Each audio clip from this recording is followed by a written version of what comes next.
The Galactic Council chamber was full. It was the largest political hall in the known galaxy. The ceiling was made of living crystal. The walls glowed with soft blue light. Hundreds of alien leaders sat in floating platforms, each one representing a powerful world. In the center of the chamber, a single hologram flickered. Earth. Humanity stood accused. The charges sounded small. A border conflict, a mining dispute in neutral space, an overreaction, the council called it. But everyone in the chamber knew the truth. The decision had already been made before the meeting even began. Sanctions, trade restrictions, military blockade, and fleet positioning around Earth's outer colonies. They believed humans were too emotional, too aggressive, too divided. Easy to pressure, easy to control. At the center of the chamber stood one man, Ambassador Elias Kane. He wore a simple black uniform, no medals, no symbols of power, just the emblem of Earth on his chest. He stood alone, no guards, no advisors, just one human facing the entire galaxy.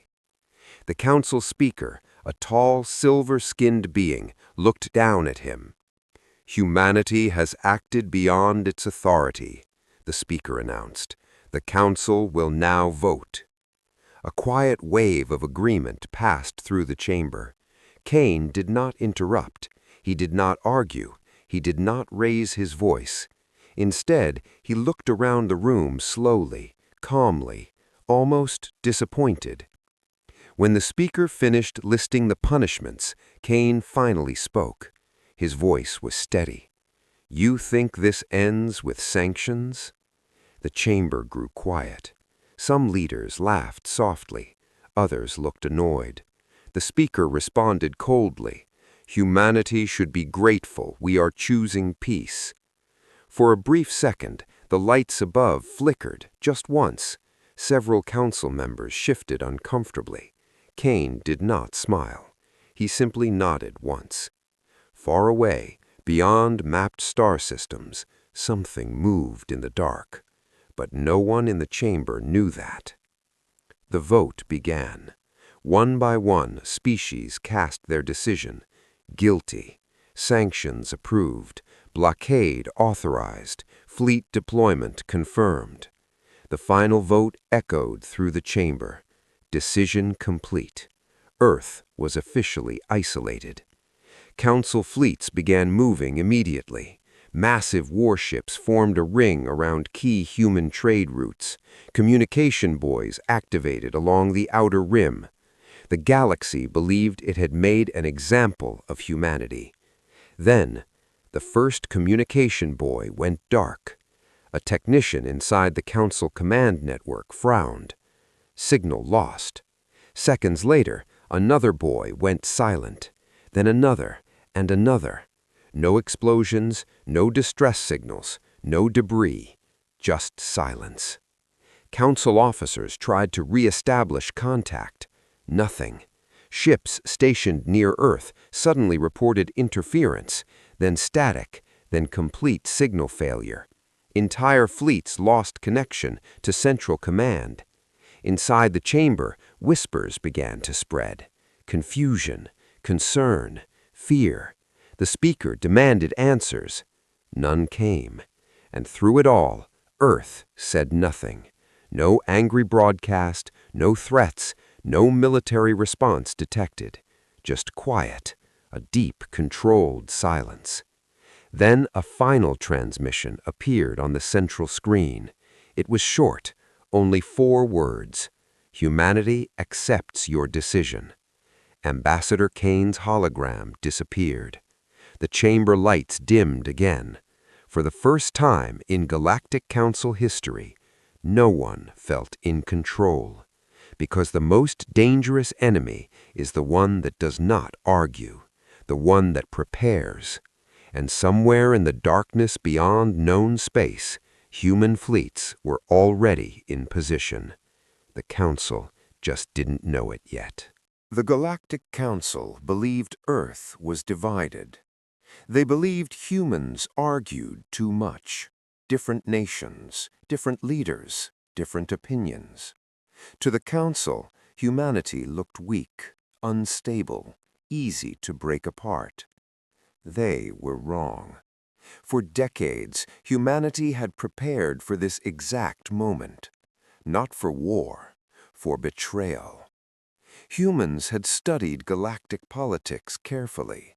They had seen how smaller species were controlled, how powerful members of the Council pressured others into silence, how sanctions slowly destroyed growing civilizations. Earth learned one simple lesson. Trust was temporary. Power was permanent. So while the galaxy saw humans debating on public channels, something else was happening behind the scenes, a quiet unity. Military leaders from every major nation met in secret. Old rivals became partners. Old enemies signed hidden agreements. They called it the Unified Command. It was never announced. It was never recorded in public data. But it existed, and it had one purpose. If the galaxy ever turned against Earth, humanity would already be ready. Deep in uncharted space, far beyond trade routes, massive shipyards were built inside dark nebula clouds, hidden from long-range scanners, hidden from Council observation drones. There, a new kind of fleet was born. Not designed for loud invasion, designed for control. Human engineers created stealth ships that could bend light and heat around them. They created engines that left no clear energy trail. They developed weapons that did not explode targets. They shut them down. Gravity-bending projectors, signal disruption arrays, precision EMP waves, weapons that disabled without destroying. Because destruction was messy. Control was cleaner. When the Council announced the blockade, the Unified Command did not panic. They activated Phase 1. While Council fleets proudly moved into position around Earth's borders, something invisible moved with them. Human stealth fleets, silent, patient, watching. When the first Council ships adjusted their formation to tighten the blockade, that was the moment. Human ships appeared on every tactical screen at once, not from hyperspace jumps. They had already been there, surrounding them, hidden.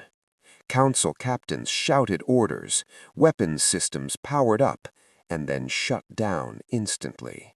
Navigation systems failed, engines lost thrust, shield generators collapsed. Not a single explosion, not a single missile fired. Entire warships drifted helplessly in open space.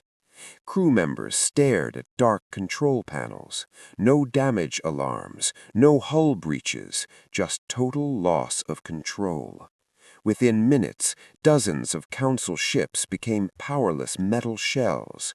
The human fleet did not speak. They did not threaten. They did not demand surrender. They simply held position. Across the blockade zone, the same thing happened again and again.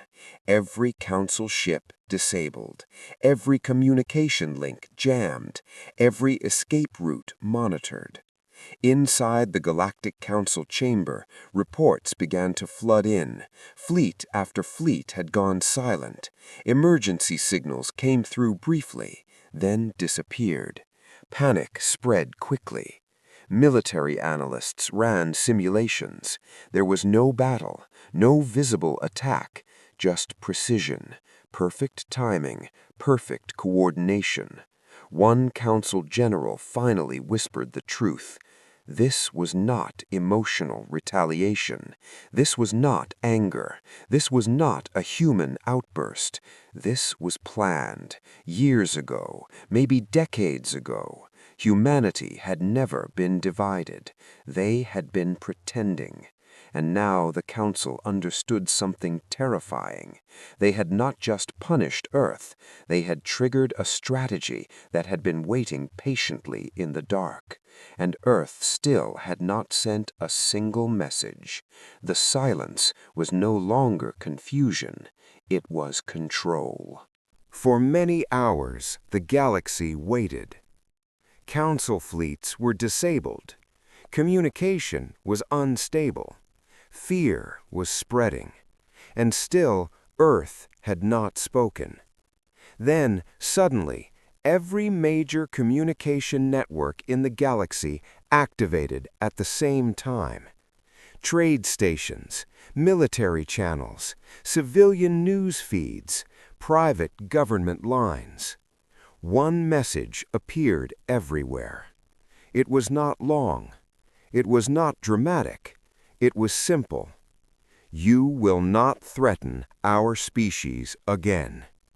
No music, no anger, just a calm human voice. Then the transmission ended. Across the galaxy, alien leaders felt something shift. This was not a warning. It was a decision. Human fleets did not move toward civilian planets. They did not attack cities. They did not target trade routes. Instead, they chose something far more important: power. The first strike happened at a major Council shipyard orbiting a gas giant. It was one of the largest military production centers in the galaxy. Without warning, space around the station distorted. Human stealth ships appeared from the darkness. No sirens, no battle prize, just action. Gravity disruptors activated. The shipyard's defense grid collapsed in seconds. Power cores shut down. Construction platforms froze mid-process. Massive warships, half-built, went dark. The station was not destroyed. It was disabled, completely. Before Council forces could respond, human ships vanished again. Minutes later, another strategic target fell. A long-range defense array that protected 3 core systems. Its sensors went blind. Its weapons locked in place. Its command AI crashed. No explosions, no debris, just silence. Strike after strike followed the same pattern: fast, clean, merciless. Strategic command stations lost control of their fleets. Military supply hubs stopped transmitting. Orbital defense rings powered down. Within 12 hours, panic turned into shock. Within 24 hours, military reports confirmed the truth. The Galactic Council had lost 40% of its operational military strength. Not destroyed, not burned, removed from use. Entire fleets were now useless. Entire systems were exposed. But no civilian world had been harmed. No cities were attacked. No population centers targeted. That made it worse. This was not chaos. This was control. Alien leaders gathered in emergency sessions. Fear filled their voices. They had always believed humans were emotional creatures, quick to anger, quick to fight. But this was calculated, precise, cold. Humanity had chosen exactly what to cut, exactly where to strike. They had shown restraint before. For years they had accepted insults, political pressure, trade limits, mockery. Now that restraint was gone, not replaced by rage, replaced by clarity. A senior council admiral looked at the updated strategic map. Red markers covered key military locations, all disabled by human action. He whispered the words many were afraid to say. They could have destroyed us. But they did not. They chose something stronger than destruction: dominance. And as the final reports arrived, every council leader understood something terrifying. This was only phase 2. Humanity had not attacked in anger. They had reshaped the balance of power in one day, without burning a single planet. The galaxy no longer feared human aggression. They feared human control. And for the first time in history, the Galactic Council was no longer the strongest force in space. The Galactic Council chamber was no longer calm. It was chaos. Emergency lights flashed across the massive hall. Multiple species were speaking at once. Military advisors rushed between platforms. Screens showed damaged shipyards, silent fleets, and disabled defense grids. Panic was everywhere. Some species demanded total war.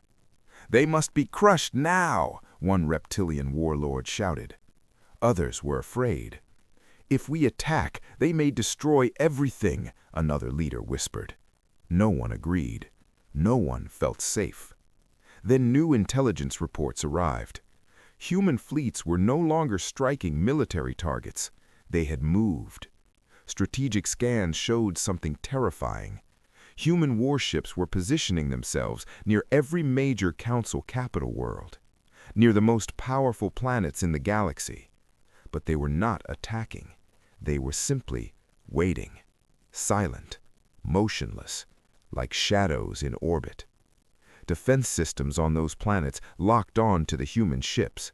Weapons were ready, but the human fleets did nothing. They did not power weapons. They did not send threats. They only held position, a silent reminder. The message was clear. We are here, and we can reach you. Inside the chamber, the council finally understood. Humanity had shown restraint for years. They had accepted political pressure. They had accepted sanctions. They had accepted mockery. Now they were showing something else: capability. A senior strategist displayed the tactical overview. Human ships were perfectly spaced, each one placed at key orbital points. If war began, they could disable planetary defenses in minutes.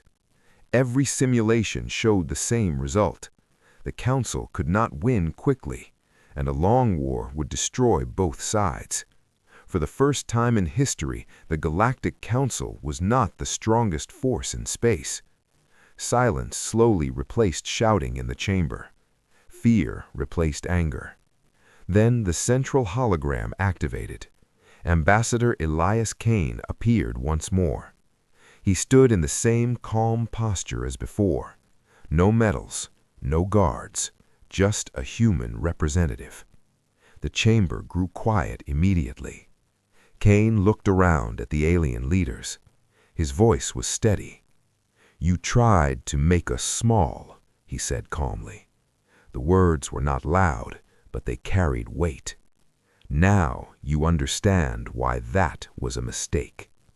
No shouting, no threats, no insults, just truth. One council leader finally spoke. "What do you want?" Kane did not hesitate. Security, respect, equal standing. Nothing more. No demand for territory, no demand for tribute, only balance. The council members exchanged uneasy looks. They had expected rage. They had expected revenge. Instead, they saw confidence. Humanity did not need to destroy them. They only needed to prove a point. After a long silence, the council speaker lowered his head slightly, a sign of acknowledgement. "For the first time," he announced quietly, "the Galactic Council requests negotiations with Earth." The words felt heavy, historic. For centuries, other species had begged the Council for mercy. Now the Council was the one asking. Human fleets remained in orbit, still silent, still waiting. But now the power had shifted, not through destruction, through control, and every leader in that chamber understood something clearly. They had tried to pressure humanity. Instead, they had awakened it. The war never officially happened. There were no large battles recorded in history books, no planets burned, no billions lost, but everyone in the galaxy knew the truth. Humanity had won. The blockade around Earth slowly dissolved. One by one, Council warships powered up their repaired systems and pulled back from human space. Trade routes reopened. Sanctions disappeared without announcement. It was as if the punishment had never existed. But the memory remained. Emergency meetings turned into negotiation sessions. This time, the tone was different. The Council no longer spoke like rulers, they spoke like equals. New treaties were written.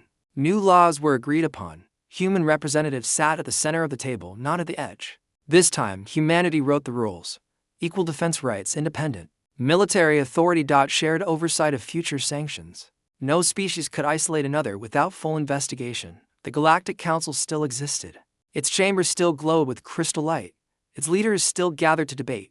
But something had changed. It was no longer in control. The balance of power had shifted, and everyone could feel it. Earth did not demand territory. They did not demand payment. They did not ask for revenge. They delivered a message instead. Clear, simple. Humanity prefers peace. They value trade.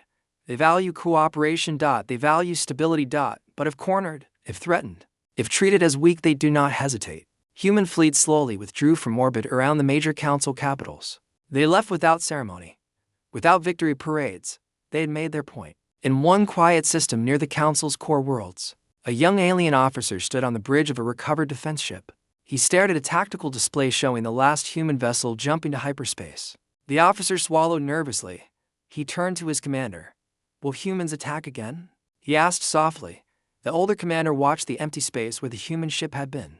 His expression was serious. "Only if we forget what they just showed us," he replied.